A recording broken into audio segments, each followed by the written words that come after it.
Comment tracer la médiatrice d'un segment de droite à l'aide d'un compas? Donc nous avons le segment de droite AB et nous allons donc prendre notre compas.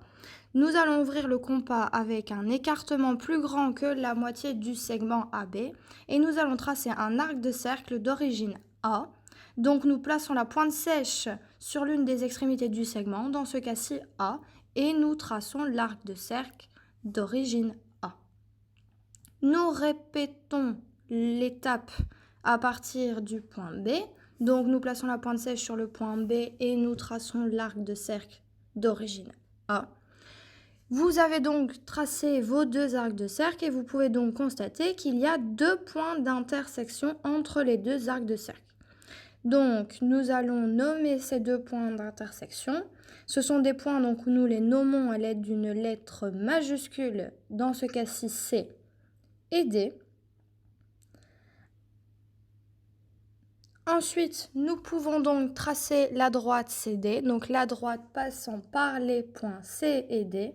Pour tracer la droite passant par les points C et D, vous allez prendre votre latte ou votre compas afin de pouvoir tracer cette droite.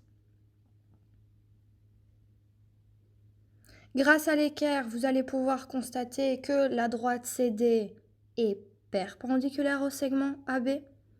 Donc vous allez positionner correctement votre équerre afin de tracer la droite passant par les points C et D.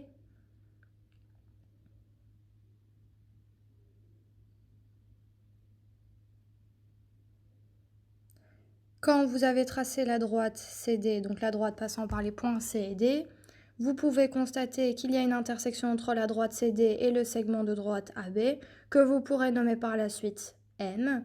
Si vous mesurez la distance entre le point A et le point M, et la distance entre le point M et le point B, vous pourrez donc constater que c'est la même distance, donc la même longueur. Et donc, on passe bien par le milieu du segment AB et perpendiculairement à ce segment. Ensuite, vous pouvez indiquer le petit symbole perpendiculaire car la droite est perpendiculaire et passe par le milieu du segment AB.